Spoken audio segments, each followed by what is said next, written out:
Kendrick Lamar is sending SZA on a crash out mission. It's a crash out mission. It's probably going to end well for Kendrick, but it's not going to end well for SZA. SZA just recently released a song called 30 for 30 featuring Kendrick Lamar. Now, coincidentally, 30 for 30 is also a title of a Drake song. Now, if we scroll down, we will see that this is just a crash out, right? So SZA, who has a pretty good relationship with Drake, featured Kendrick Lamar on a record that mimics a title of a Drake song and allows Kendrick Lamar to diss Drake, even though Drake has been really good to SZA. So if we scroll down, we see, that Kendrick Lamar pretty much made his entire verse about Drake, but the part that really stands out is when, and he goes and tells SZA, right, by the way, Drake actually put nuts in SZA.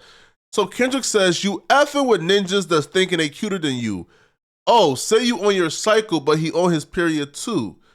Oh, the table's been turning so much, I was thinking it's foosball.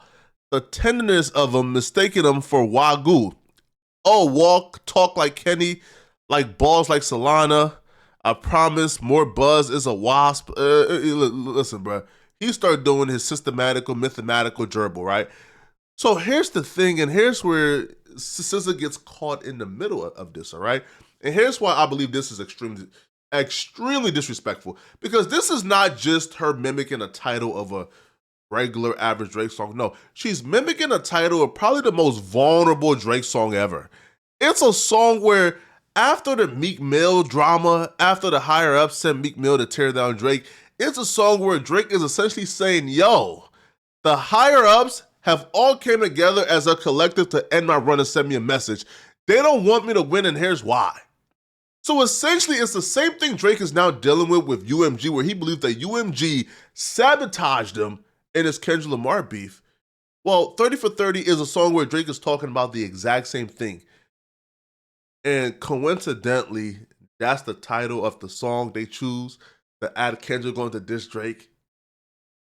I don't think it's a coincidence, not one bit. Drake's 30 for 30 lyrics is, "Never thought I'd be talking from this perspective, but I'm not really sure what else you expected when the higher ups have all come together as a collective with conspiracies to end my run and send me a message.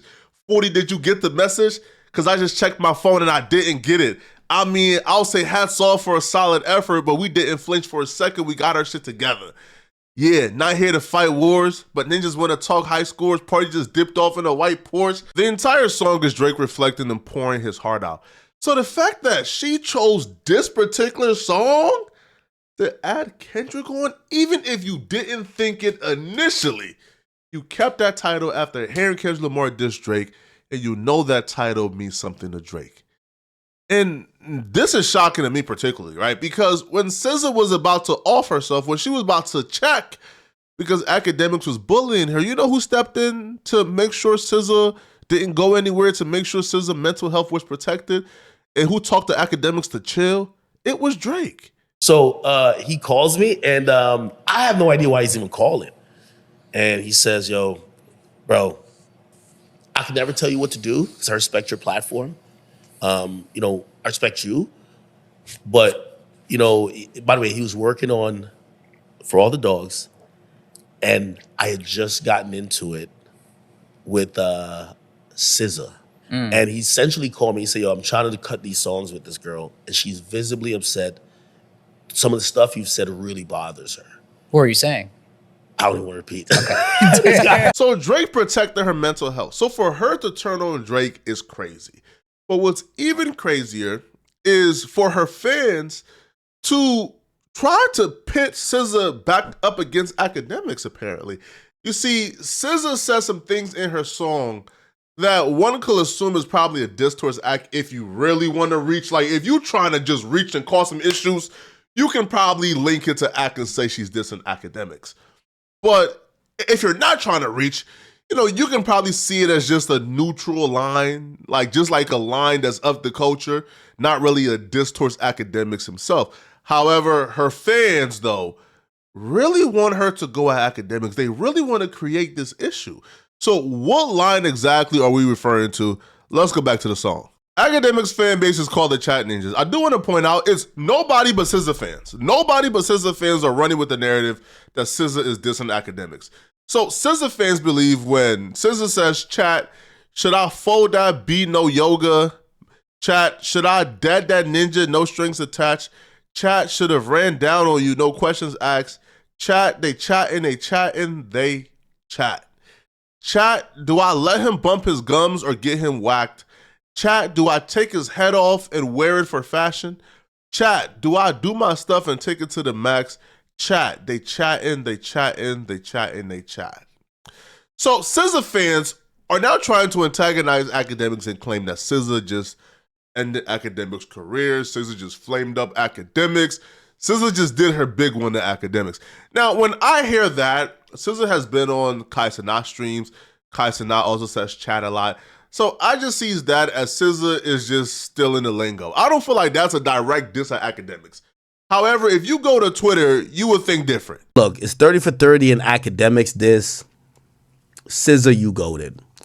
I've seen this a couple times.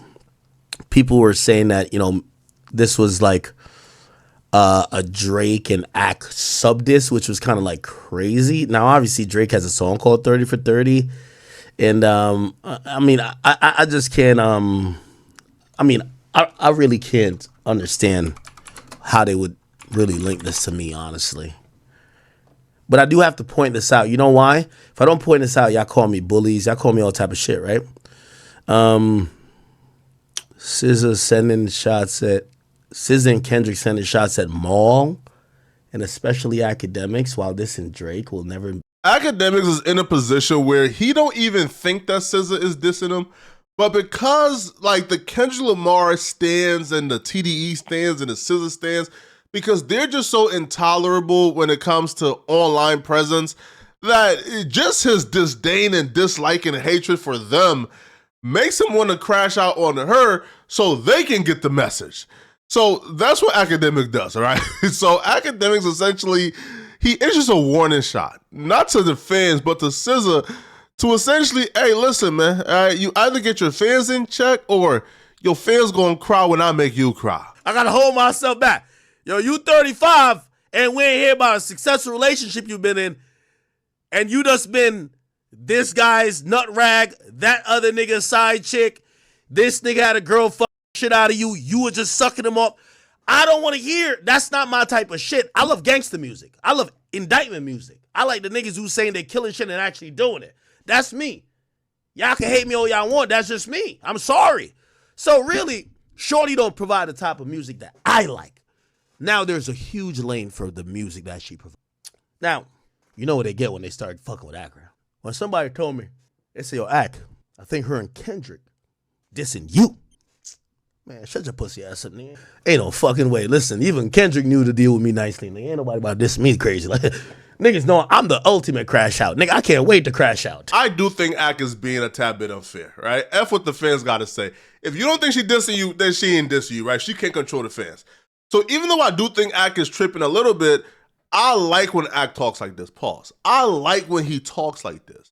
Because for a long time, yo, we've been told as the media, bruh, that we got to worship these rappers, bruh.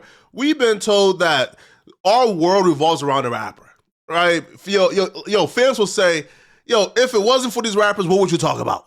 Right? So people think that our worlds revolve around these rappers, that we should bow down to these rappers, that these rappers should be worshipped by us. And I like when Ak as the forefront of independent media, when he can say, yo, we not bowing down, bruh. All right, like, listen, I'm in control. I'm the most powerful. I dictate this ish, bro. If you don't like it, get out of hip hop. Right? If you don't want to deal with me, get out of hip hop. Right? If you're in hip hop, you're gonna have to deal with me. I like when he talks like this, because it's Ak realizing he's at the peaks of his powers, and Ak realizing he has the peak of his powers understands that he can affect and change the trajectory of 90% of rappers. He probably can't affect and change the trajectory of Kendrick Lamar's career. He probably can't affect and change the trajectory of a Drake career. He can't change a Weeknd's career, but he can definitely change 95% of the rappers' careers, right? Other than those dudes at the top. So when Ak says, yo, I can make it so bad for SZA, bro, that she won't make it on tour, I think he means it. Fans want to keep stake in the fire. I'm telling you, if I lean into what y'all are staking, your artist won't make it to tour. I'm telling you, she's fragile. She literally was crying to everybody within a 3,000-mile radius. Imagine if Act get on his bullshit. Look what I did to Meek. If I get on the same shit I did with Meek and Baby daily on her ass, you won't see a tour, nigga. It will only be Kendrick on that tour. So because I have no problem with her, and because I know she would never, in her right mind, talk about me on a record after she cried about a stream, I'm going to just say, this ain't got nothing to do with me. I don't even got to read the lyrics. Actually, I will read the lyrics, but I know it ain't got nothing to do with me. Boy, I remember all them calls I got. They said she's frazzled. She can't think. She's crying incessantly. I went like this. Y'all know Act. I go like this. She won't make it to tour, I promise you. She'll be in a mental institution or even worse. The last time Akademiks and SZA was beefing publicly, Punch TDE took to Twitter to pretty much threaten Akademiks and claim that he's gonna have to answer for the disrespect. That's how bad it was, right? Like, that's how much it affected SZA. That you have Punch TDE and other like TDE members of West Coast goons coming online and threatening Akademiks, right? So I do think it can get pretty bad. But in a situation, bro, it's not SZA's fault, man. Right now, the SZA maybe lean into it. Maybe SZA didn't even like think about Akademiks when she was putting chat in it. All right. So as of now, I don't think it's SZA's fault. I don't feel like she should be attacked for what her fans are saying. It's kind of like, yo, everybody knows, man. You know, like I represent Ak. You feel me, right?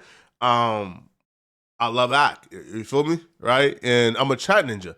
So if I come out here and just start wilding out on Lil Durk and Young Thug, should they hold Ak accountable for my words? I don't think so, right? But y'all let me know in the comment section, what do you guys think about this, man? What do you guys think about the DJ Akademiks and SZA potential beef? And do you guys feel like SZA owes Drake an apology for allowing Kendrick Lamar to diss him on a song titled 30 for 30, knowing 30 for 30 is a very sentimental record for Drake? Let me know in the comment section, right? And if you're still watching, click on this video somewhere on my screen to find out how Nick Cannon's career could be over after this recent podcast. Click on this video here, right here, to find out what I'm talking about. I'm out of here, folks. Peace.